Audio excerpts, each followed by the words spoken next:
Halo sahabat fisika, jumpa lagi dengan saya, masih dalam pembahasan materi fisika untuk tingkat SMA atau MA. Nah, pada video kali ini saya akan membahas materi besaran dan pengukuran, yaitu materi untuk kelas 10, yang merupakan dasar dari bab-bab atau pembahasan-pembahasan fisika selanjutnya. Nah, yang pertama tentang besaran, itu merupakan segala sesuatu yang dapat diukur menggunakan alat ukur. Jadi, apapun yang bisa kita ukur menggunakan alat ukur, itu kita menyebutnya sebagai besaran. Dalam fisika, besaran nanti dibagi menjadi dua, yaitu besaran pokok dan besaran turunan. Besaran pokok merupakan besaran yang dapat diukur secara langsung menggunakan alat ukur. Jadi kalau kita menemukan suatu besaran yang dengan alat ukur tersebut langsung kita dapatkan nilainya, berarti dia termasuk besaran pokok. Besaran pokok nanti ada 7, yaitu kalau kita singkat JIWA SMP. Nah, apa aja JIWA SMP itu akan kita bahas. Sedangkan besaran turunan itu besaran yang diturunkan dari besaran pokok. Jadi tidak dapat diukur langsung, melainkan harus dihitung dulu. Nah, besaran pokok tadi ada 7, yaitu jumlah zat, intensitas cahaya, waktu, kuat arus listrik, suhu, massa, dan panjang. Sedangkan besaran turunan berarti yang selain ketujuh itu. Misalnya ada luas, kemudian massa jenis, kemudian ada gaya, energi, usaha, tekanan, dan masih banyak besaran-besaran lain yang termasuk dalam besaran turunan. Nah, selain besaran-besaran tadi, tentu besaran itu memiliki pasangan. Dalam fisika, setiap besaran itu pasti memiliki satuan. Nah, berikut ini adalah tabel besaran, satuan, dan dimensi untuk besaran pokok. Sedangkan untuk besaran turunan, nanti bisa kita analisis bahwa besaran turunan tadi diturunkan dari besaran pokok apa saja, baru bisa kita tentukan dimensi dan satuannya. Nah, tadi besaran pokok itu ada 7 ya. Kalau masih ingat ada JIWA SMP, yaitu apa aja? Masih ingat nggak? Nah, J tadi untuk jumlah zat, kemudian I untuk intensitas cahaya, kemudian W untuk waktu, kemudian A untuk kuat arus listrik, sedangkan S untuk suhu, kemudian M untuk massa, dan terakhir P untuk panjang. Satuannya untuk masing-masing besaran ini memiliki satuan dalam sistem internasional. Nah, jumlah zat satuannya dalam mol, intensitas cahaya dalam kandela, biasanya simbolnya adalah CD, kemudian waktu dalam sekon, simbolnya S, kuat arus listrik dalam ampere, simbolnya A, suhu dalam Kelvin, simbolnya K besar, kemudian massa dalam kilogram atau kg, dan panjang dalam meter atau m. Kemudian masing-masing alat ukurnya untuk panjang adalah mistar, kemudian massa adalah neraca, suhu termometer, arus listrik menggunakan ampermeter, dan waktu menggunakan stopwatch. Kemudian dimensinya. Dimensi ini mirip dengan satuan, hanya saja ini lebih ke simbol secara umum atau secara general. Nah, silakan dihafalkan untuk masing-masing dimensinya. Nah, apa sih fungsinya dimensi ini? Kenapa harus ada dimensi? Kan sudah ada satuan gitu ya. Ternyata dimensi itu dapat digunakan sebagai identitas suatu besaran. Menggunakan dimensi ini, nanti kita juga akan bisa mengetahui bahwa ada besaran-besaran lain yang selinear atau memiliki nilai satuan yang sama, sehingga bisa kita cari dengan menggunakan nilai yang sama. Nah, yang selanjutnya adalah aturan angka penting. Apa pentingnya aturan angka penting ini? Kalau dalam kita menentukan nilai besaran, maka ada aturan untuk menulisnya. Nah, salah satu aturannya adalah menggunakan aturan angka penting. Nah, ada 4 aturan angka penting yang harus kalian ingat. Yang pertama, bahwa semua angka bukan 0 itu adalah angka penting. Selanjutnya angka penting nanti akan saya singkat sebagai apa ya. Aturan yang kedua, angka 0 yang terletak di antara angka penting adalah termasuk angka penting. Nah, jadi kalau ada angka 0 diapit angka bukan 0, itu berarti nolnya juga ikut menjadi angka penting. Aturan yang ketiga. Nah, angka 0 yang berada di depan angka penting pada suatu bilangan desimal, dia bukan angka penting. Jadi, semua angka 0 yang ada di depannya angka-angka bukan 0 pada bilangan desimal, dia bukan angka penting. Tapi kalau angka 0-nya itu berada di belakang angka penting pada bilangan desimal, itu berarti 0-nya ikut menjadi angka penting. Jadi kalau 0-nya itu berada di belakang angka bukan 0 pada bilangan desimal, dia termasuk angka penting. Nah, silahkan diingat-ingat 4 aturan angka penting ini. Yang pertama tadi, semua angka bukan 0 berarti 1 sampai 9 ya. Kemudian angka 0 yang terletak di antara angka-angka 1 sampai 9 tadi, dia termasuk angka penting. Kemudian kalau angka 0-nya berada di depan angka 1 sampai 9 pada bilangan desimal, dia bukan angka penting. Tapi kalau berada di belakangnya, itu dia termasuk angka penting. Ingat pada bilangan desimal. Nah, selanjutnya akan saya beri contoh. Ini ada beberapa contoh bilangan. Nanti silahkan kalian tentukan ada berapa jumlah angka pentingnya pada masing-masing bilangan.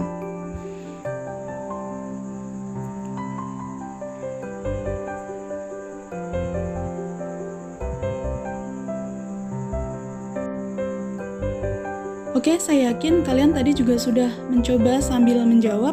Yang pertama itu semuanya angka bukan 0 ya, berarti dia angka penting semua, ada 4 angka penting. Yang kedua ada 0, tapi 0-nya terletak diapit 2 sama 2, berarti dia penting, berarti nomor 2 itu ada 4 angka penting. Yang ketiga, angka 0-nya berada di depan pada bilangan desimal, berarti dia bukan angka penting, berarti angka pentingnya hanya 1, yaitu angka 5 saja. Sedangkan pada yang keempat, ada 0 juga yang diapit, berarti ada 3 angka penting, yaitu 1, 0, 1. Nah, yang terakhir itu adalah contoh notasi ilmiah. Kalau pada notasi ilmiah berarti yang kita lihat hanya angka di depannya yang selain 10 pangkat. Berarti ada 2 angka penting. Nah, bentuk umum dari notasi ilmiah itu adalah A kali 10 pangkat N. Dengan A adalah bilangan di antara 0 sampai 10. Jadi 0,1 sampai 9,9. Nilainya harus di bawah 10, di atas 0, itu A-nya. Kemudian N itu adalah nilai pangkat dari 10. Oke, kita masuk ke pembahasan untuk konversi satuan. Tadi ketika kita membahas tentang besaran, pasti akan dipasangkan dengan yang namanya satuan. Tapi dalam kehidupan sehari-hari, satuan yang kita temui itu banyak yang belum merupakan sistem satuan internasional atau satuan sistem baku. Biasanya untuk melakukan perhitungan secara lebih akurat, kita harus merubahnya menjadi bentuk SI. Nah, bagaimana cara merubahnya? Cara merubahnya itu biasa aja, tinggal kita konversikan seperti kalau dulu kalian mengkonversikan satuan dari meter menjadi sentimeter atau sebaliknya. Nah, di sini saya kasih contoh untuk besaran massa jenis. Misalkan suatu benda memiliki massa jenis 0,2 gram per centimeter kubik, kita ubah satuannya menjadi kilogram per meter kubik. Maka pertama, kita tulis dulu aja berapa nilainya tadi, 0,2 tetap kita tulis 0,2. Kemudian gram kita konversikan ke kilogram. Karena naik tangga 3 berarti dibagi 1000, 0,001. Kemudian antara gram dan sentimeter itu ada per, berarti kita tulis juga pernya. Kemudian sentimeter ke meter itu naik 2 tangga, tapi di sana ada pangkat 3. Sehingga per satu tangga itu pangkat min 3, sehingga menjadi pangkat min 6. Kemudian 10 pangkat min 3 per 10 pangkat min 6, per itu artinya dikurangi, sehingga pangkat min 3 dikurangi min 6, karena per tadi ya jadi min, maka min ketemu min jadinya plus, sehingga 0,2 kali 10 pangkat min 3 plus 6, yaitu 0,2 kali 10 pangkat 3. 10 pangkat 3 itu adalah 1000, berarti 0,2 kali 1000 hasilnya adalah 200 kg per meter kubik. Itu adalah konversi dari 0,2 gram per centimeter kubik tadi. Oke, contoh yang kedua yaitu pada besaran kecepatan. Nah, sebuah mobil memiliki kecepatan 72 km per jam. Itu belum dalam satuan SI karena masih dalam satuan jam. Sedangkan satuan waktu harusnya dalam sekon, maka kita rubah menjadi meter per sekon. Caranya masih sama kayak tadi, berarti 72 tetap kita tulis, kilometer kita rubah menjadi meter, turun 3 ya, berarti 1000 per jam ke sekon. 1 jam adalah 3600 sekon, sehingga 72.000 per 3600 tinggal kita sederhanakan jadinya 20 meter per sekon. Nah, seperti itu cara merubah satuan atau cara konversi satuan dari satuan non-SI menjadi satuan sistem internasional. Nah, kalau tadi yang kita bahas adalah contoh konversi satuan non-SI menjadi SI, sekarang akan kita bahas contoh konversi satuan menjadi bentuk dimensi. Nah, tadi kan sudah ada tabelnya ya, untuk besaran-besaran pokok masing-masing dimensinya ada simbol tersendiri. Oke, saya kasih contoh untuk satuan gaya. Gaya merupakan besaran turunan yang satuannya adalah Newton.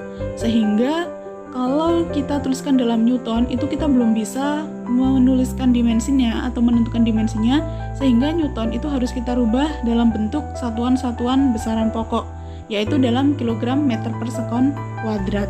Sehingga bisa kita analisis, kilogram adalah satuannya massa, meter adalah satuannya panjang, dan sekon adalah satuannya waktu. Kalau kita tuliskan dimensi massa tadi adalah M besar, kemudian untuk dimensi panjang adalah L besar, dan dimensi waktu adalah T besar. Sehingga untuk dimensi Newton atau kilogram meter per sekon kuadrat itu bisa kita tuliskan menjadi, langsung kita rubah saja ya. Tadi kilogram meter per sekon kuadrat berarti ml per T kuadrat. Nah, dalam bentuk penulisan dimensi itu tidak boleh dalam per, sehingga T-nya kita keataskan, pangkatnya menjadi negatif. Hingga dimensinya adalah mlt pangkat min 2. Itu adalah dimensi gaya. Oke, selanjutnya contoh yang kedua. Satuan energi adalah dalam bentuk joule. Nah, kalau misal kita masih belum mengetahui joule kalau dirubah dalam bentuk satuan-satuan besaran pokok, kita cari menggunakan salah satu rumus energi yang kita hafal. Misalkan saya menggunakan rumus energi potensial E sama dengan mgh, dengan M adalah massa, G adalah percepatan gravitasi, dan H adalah ketinggian. Sehingga satuan joule itu bisa kita rubah menjadi kilogram meter per sekon kuadrat dikali meter atau kilogram meter kuadrat per sekon kuadrat. Maka bisa kita analisis, kilogram adalah satuan massa, meter adalah satuan panjang, dan sekon adalah satuan waktu. Dengan dimensi massa adalah M besar, waktu adalah T besar, dan panjang adalah L besar. Sehingga dimensi untuk energi yang tadi adalah satuannya joule itu bisa kita tulis dalam kilogram meter kuadrat per sekon kuadrat. Maka kita rubah menjadi dimensinya ml pangkat 2 per T pangkat 2, atau kita tulis ml pangkat 2 T pangkat min 2. Nah, demikian tadi adalah pembahasan kita untuk materi besaran dan satuan untuk bagian pertama. Di sini ada contoh latihan-latihan soal, silahkan kalian kerjakan tugasnya dan ditulis di buku masing-masing. Usahakan menggunakan cara yang sudah saya jelaskan tadi. Oke, sampai ketemu di pembahasan fisika selanjutnya. Saya akhiri, selamat belajar, sampai jumpa, salam fisika.